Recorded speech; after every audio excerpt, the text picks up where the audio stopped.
माँ जी जल्दी चलिए, देखिए आपके घर के बाहर एम्बुलेंस आई है। गायत्री भागती हुई दरवाजे पर आती है। तभी उसकी बहू चांदनी को एम्बुलेंस से बाहर लाया जाता है। हे भगवान, ये मेरी बहू को क्या हो गया? एक्सीडेंट हो गया माँ जी। अरे लेकिन ये कैसा एक्सीडेंट है? चोट तो कहीं नजर नहीं आ रही। अरे माँ जी, दिमाग में अंदरूनी चोट लगी है और ये अपनी याददाश्त खो बैठी है। हैं? मेरी बहू याददाश्त खो बैठी है, अब क्या होगा? आप फिक्र मत करिए, बस इनका अच्छे तरीके से ख्याल रखिए। मैंने दवाइयाँ दे दी हैं, अब मैं चलता हूँ। अगले दिन, अब तेरी तबीयत कैसी है बहू? बहू? किसकी बहू? हम भैरवगढ़ के ठाकुर विक्रम सिंह की बेटी रूपवती हैं। हम एक राजकुमारी हैं और तुम हमारी दासी हो बुढ़िया। अरे बेटा विशाल, बहू कैसी बहकी बातें कर रही है। अरे कुछ मत पूछो माँ, रात को मुझसे अपने पैर दबा रही थी। सर पर चोट लगने की वजह से इसका दिमाग पूरी तरह खराब हो गया है और ये अपने आप को राजकुमारी समझ रही है। तभी वहाँ चांदनी आ जाती है। तुम दोनों यहाँ क्या खुसुर-फुसुर कर रहे हो? कहीं तुम दोनों मिलकर हमारे खिलाफ कोई षड्यंत्र तो नहीं रच रहे हो? हम तुम्हारा सर तलवार से उड़वा देंगे, समझे?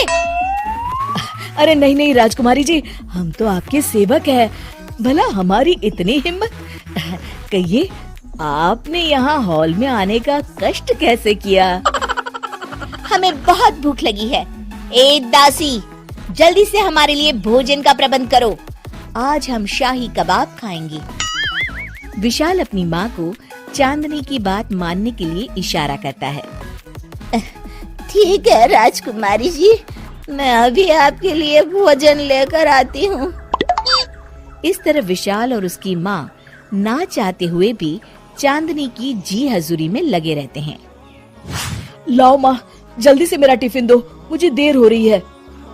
अरे ठहर जा, जरा दम तो लेने दे मुझे। सारे घर का काम मुझे अकेली को करना पड़ता है। तेरी बीवी तो राजकुमारी बनी बैठी है, सारा दिन हुक्म चलाती रहती है।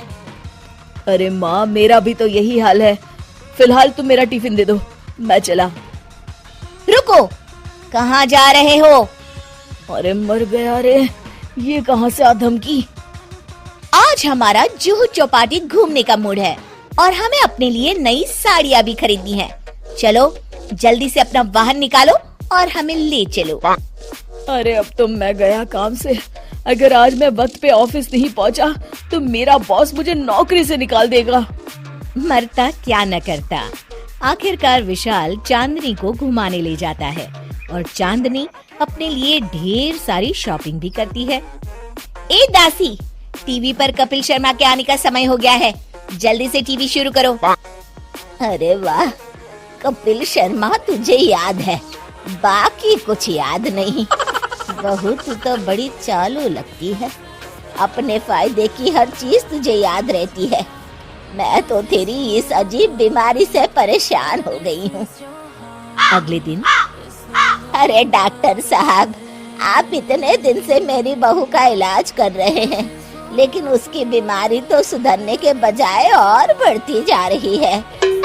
अरे माँ जी, ये दिमागी बीमारी है। बेचारी की याददाश्त चली गई है, वापस आने में थोड़ा वक्त तो लगेगा ही ना। गायत्री डॉक्टर से बात कर ही रही होती है कि तभी उसकी पुरानी सहेली शीला वहाँ आ जाती है। शीला को देख अचानक डॉक्टर घबरा जाते हैं। अच्छा माँ जी, मुझे एक मरीज को अर्जेंट देखने जाना है, मैं चलता हूँ। ये कौन था? अरे अब क्या बताऊं शीला, एक एक्सीडेंट में मेरी बहू की याददाश्त चली गई है।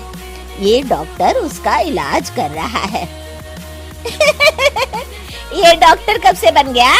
अरे ये तो चमन पान वाले का लड़का है, सारा दिन नौटंकी करता रहता है। अच्छा तो ये बात है, अब मैं समझी। मेरी बहू और ये पान वाले का लड़का दोनों मिलकर मुझे बेवकूफ बना रहे थे। चल तू मेरे साथ। गायत्री शीला को एक बड़ा सा डंडा हाथ में देकर अपनी बहू चांदनी के कमरे में ले जाती है। बहू, ये मेरी सहेली है, एक डॉक्टर है। इसने तेरे जैसे न जाने कितनों का इलाज 2 मिनट में कर दिया है।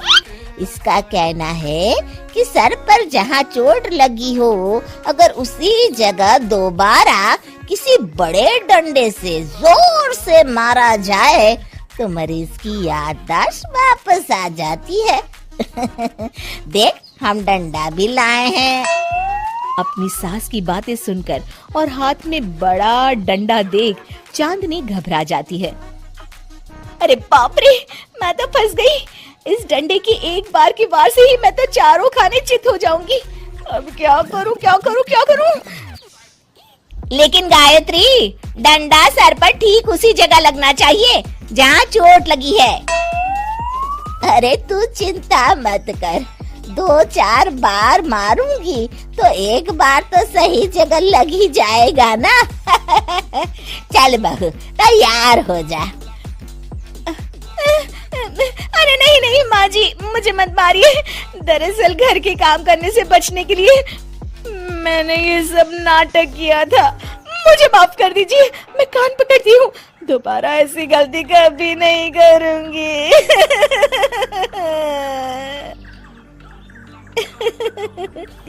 क्यों दोस्तों, कहानी कैसी लगी हमें जरूर बताइएगा।